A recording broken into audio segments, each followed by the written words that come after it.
নমস্কার বন্ধুরা, আমি জ্যোৎস্না বিশ্বাস। আমার জেবি কিচেনে আপনাদের সবাইকে স্বাগত। আশা করি সবাই ভালো আছেন। আজ আবার একটা নতুন রান্নার ভিডিওয় আপনাদের সবাইকে স্বাগত জানাই। রান্নাটা কেমন হয়েছে সম্পূর্ণ দেখবেন এবং কমেন্ট করে জানাবেন, আর লাইক সাবস্ক্রাইব করে আমার পাশে থাকবেন।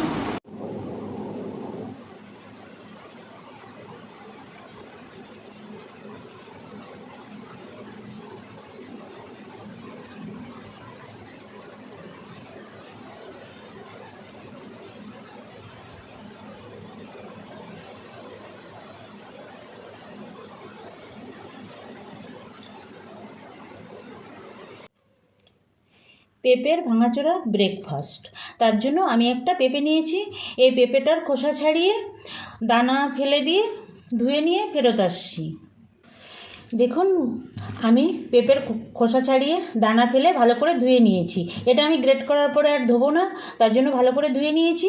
আর একটা গ্রেটার নিয়েছি, বাটি নিয়েছি, আমি পেঁপেগুলো গ্রেট করে নেব। দেখুন বন্ধুরা, আমি পেঁপেগুলো কিন্তু গ্রেট করে নিয়েছি। এই আমার ভিডিওটা স্কিপ না করে সম্পূর্ণ দেখবেন। যারা পেঁপে না খায় তারাও কিন্তু খাবে, আর বাচ্চারা সাধারণত পেঁপে খেতে চায় না, বাচ্চারাও কিন্তু বুঝতে পারবে না যে এটা পেঁপের তৈরি খাবার। এমনকি বড়রাও বুঝতে পারবে না, এতটাই টেস্টি হয়। তাহলে দেখতে থাকুন আমি কিভাবে এই রেসিপিটা তৈরি করি। আমি এবার একটা মশলা তৈরি করব। এইটাই হচ্ছে সেই ভাঙাচোরা মশলা। তার জন্য আমি একটা মিক্সি বাটি নিয়েছি। দেখুন, এই যে 1 চামচ মৌরি নিয়েছি, গোলমরিচ নিয়েছি 1 চামচ, আর নিয়েছি ধনে, গোটা ধনে, সব কিন্তু কাঁচা। এটা এই জন্য এটা জল না দিয়ে বাটবো। একটু ভাঙাচোরা বাটা হবে, খুব মিহি বাটা হবে না। আর একটু দেবো লবণ দিয়ে এই মশলাটা করে নেব। দেখুন বন্ধুরা, আমি মশলাটা বানিয়ে নিয়েছি, এই ভাঙাচোরা মশলা। এই দেখুন, আধা ভাঙা হয়েছে সব মশলাগুলো, এরকমই থাকবে, একদম মিহি করে বাটার দরকার নেই। আর জলও দেওয়া যাবে না, এরকম গুঁড়োভাবেই বাটতে হবে।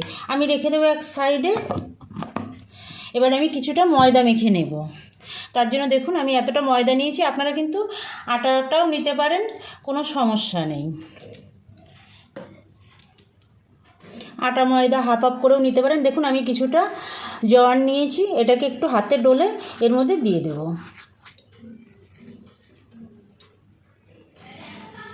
এবার দিয়ে দেব স্বাদ মতো লবণ, আর দেব হাফ চামচ মতো চিনি। শুকনো উপকরণগুলো একটু মিশিয়ে নেব। দিয়ে দেব 2 চামচ মতো তেল, সাদা তেল, ময়ামের জন্য। আপনারা যদি আটা দিয়ে করেন সেক্ষেত্রে ময়ামটা না দিলেও কোনো সমস্যা নেই, কিন্তু যেহেতু আমি ময়দা দিয়ে করছি ময়ামটা দিতে হবে। খুব বেশি না, এই 2 চামচ মতো আমি দিয়েছি। এবার ঘষে ঘষে ময়ামটা করে নেব। দেখুন বন্ধুরা, আমি ময়ামটা করে নিয়েছি। এবার আমি এর মধ্যে 2 চামচ টক দই দিয়ে দেব। 1 চামচ, 2 চামচ টক দই দিয়ে দিলাম। এবার এটাকে একটু মিশিয়ে নেব। দইটাও মিশিয়ে নিয়েছি ভালো করে। দেখুন, আমি এবার অল্প অল্প জল দিয়ে একটা, না খুব শক্ত না খুব নরম, একটা মিডিয়াম একটা ডো বানিয়ে নেব।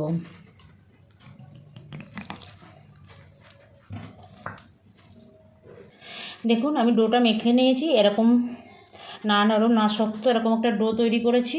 হাতে একটু তেল দিয়ে আমি ডোয়ের গায়ে লাগিয়ে দেব।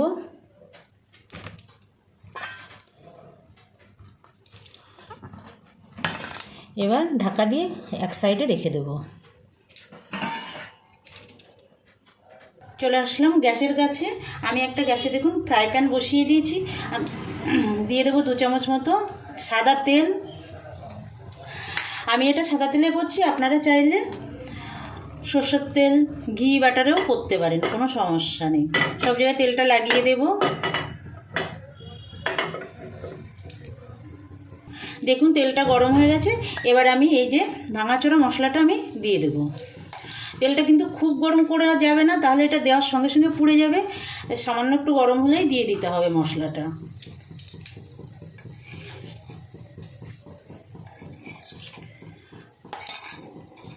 মশলাটা একটু 2 মিনিট ভেজে নেব। দেখুন মশলাটা 2 মিনিট ভেজে নিয়েছি। এবার আমি এর মধ্যে দিয়ে দেবো 2 চামচ বেসন। দারুণ হেলদি এবং টেস্টি এই রেসিপিটা বন্ধুরা, আপনারা একবার বানিয়ে দেখবেন। ছোট বড় সবার খুব পছন্দ হবে, ব্রেকফাস্টে একদম জমে যাবে। ভেজে নেব এটাও দিয়ে 2 মিনিট। এবার আমি দিয়ে দেব কাঁচা লঙ্কা কুচি। ঝালটা আপনারা আপনাদের স্বাদ মতো দেবেন। এই বেসন ভাজতে গেলে কিন্তু সুন্দর একটা সেন্ট বেরিয়ে আসে, তখন বুঝতে হবে যে বেসনটা ভাজা হয়ে গেছে। এবার আমি গ্রেট করা পেঁপেটা দিয়ে দেব। পেঁপে যে না খায় সেও কিন্তু খুব পছন্দ করে খাবে, কারণ হচ্ছে সে কিন্তু বুঝতেই পারবে না সে পেঁপের তৈরি খাবার খাচ্ছে।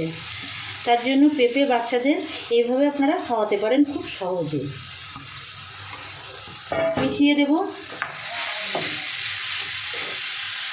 দেখুন 1/2 চামচের কম একটু এটা সবজি মশলা দিলাম। আপনাদের যদি হাতের কাছে থাকে তাহলে দেবেন, না হলে দেওয়ার দরকার নেই। আর দেব একটু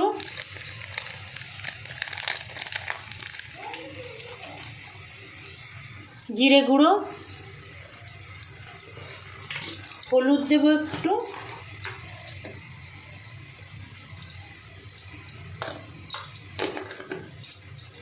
এবার মিশিয়ে নেব। এবার আমি এর মধ্যে একটু চাট মশলা মেশাবো। আপনারা চাইলে আমচুর পাউডারও দিতে পারেন। মিশিয়ে নেব। আর দেব 1/2 চামচ চিনি। চিনি আপনারা একটু বাড়িয়ে কমিয়েও দিতে পারেন, কিংবা স্কিপও করতে পারেন, কোনো সমস্যা নেই। মিশিয়ে নেব। দেখুন এই রান্নাটা কিন্তু একটু জল ব্যবহার করা যাবে না বন্ধুরা, জল ছাড়াই করতে হবে। দেখুন প্রায় হয়ে এসছে, আর 1 মিনিট মতো রান্না করে নেব। রেডি হয়ে গেছে। গ্যাস অফ করে আমি নামিয়ে নেব, নামিয়ে ঠান্ডা করে নেব। মেখে রাখা ময়দাটা আমি আর একটু ঠেসে ঠেসে মেখে নেব। দেখুন কত সুন্দর সেট হয়ে গেছে। আমি একটু ঠেসে ঠেসে মেখে নেব। দেখুন বন্ধুরা আমি এই সাইজের লেচি কেটে নেব সব ময়দা দিয়ে। দেখুন আমি লেচি কেটে নিয়েছি। এবার একটা লেচি নিয়ে নেব, নিয়ে এইভাবে আমি বাটির মতো তৈরি করব। দেখুন একটা বাটি তৈরি করে নিলাম। এবার এর মধ্যে আমি এই যে পেঁপের পুরটা দিয়ে দেব। যতটা দেওয়া যায় ততটাই দেবেন বন্ধুরা, খুব বেশি দিলে আবার ফেটে বেরিয়ে যাবে, মুখ বন্ধ করা যাবে না। সেই জন্য যতটা ধরবে ততটাই দিতে হবে। এই যে মুখটা বন্ধ করে দিলাম, দিয়ে আবার গোল করে লেচি বানিয়ে নিলাম। দেখুন এভাবে আমি সবগুলো লেচি রেডি করে নেব। দেখুন আমি সবগুলো লেচি কিন্তু রেডি করে নিয়েছি পেঁপের পুর দিয়ে। এবার আমি বেলে নেব। তার জন্য এই চাকি বেলানে একটু তেল লাগিয়ে নেব। চাকি বেলানে আমি তেল লাগিয়ে নিয়েছি। এবার আমি আলতো হাতে এটা বেলে নেব, খুব জোরে চাপ দেব না, আলতো হাতে বেলে নেব। আপনারা শুকনো ময়দা বা কর্নফ্লাওয়ার দিয়েও বেলতে পারেন, কোনো সমস্যা নেই। দেখুন আমি খুব বেশি পাতলা করব না, এরকম মোটা, আমি রুটির থেকে একটু মোটা, এইভাবে আমি সব পরোটাগুলো বেলে নেব। দেখুন সবগুলো পরোটা আমি বেলে নিয়েছি, এবার ভাজবো। দেখুন আমি গ্যাসে একটা প্যান বসিয়ে দিয়েছি, তেল ছাড়া। একটু পরোটাগুলো এপিট এপিট করে ভেজে নেব, তারপরে তেল দেব। দেখতে থাকুন বন্ধুরা।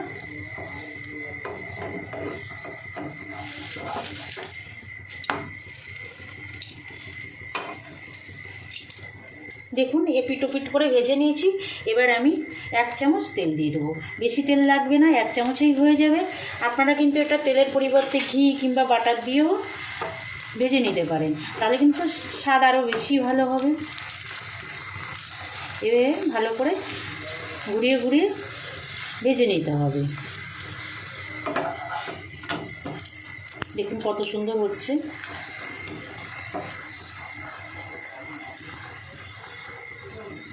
দেখুন বন্ধুরা কত সুন্দর ফুলে উঠেছে। এইভাবেই একদম এপিট ওপিট করে ভেজে নেব। দেখুন একদম বলের মতো হয়ে গেছে, ফুলে হয়ে গেছে। এটা নামিয়ে নেব। আরও একটা দিয়ে দেব। এইভাবে আমি সব পরোটাগুলো ভেজে নেব। প্রথমে শুধু কড়াইতে দিয়ে একটু এপিট উপিট করে ভেজে নিয়ে তারপরে তেলটা দিতে হবে, তাহলে কিন্তু অনেক কম তেলে সুন্দর ভাজা হয়ে যায়। দেখুন বন্ধুরা, রেডি হয়ে গেছে পেঁপের ভাঙাচোরা ব্রেকফাস্ট। একদম সুন্দরভাবে তৈরি করে নিয়েছি, আর সঙ্গে দিয়েছি পনিরের মশলা কারি। এই পনিরের মশলা কারিটা আজ আমি দেখালাম না, কারণ এর ভিডিও আমার চ্যানেলে আছে, আপনারা চাইলে দেখে নিতে পারেন। এই সুন্দর রেসিপিটি বানানোর অনুরোধ জানিয়ে আজ ভিডিও এখানে শেষ করছি। আবার দেখা হবে নতুন রান্নার সঙ্গে। ভালো থাকবেন সবাই, নমস্কার।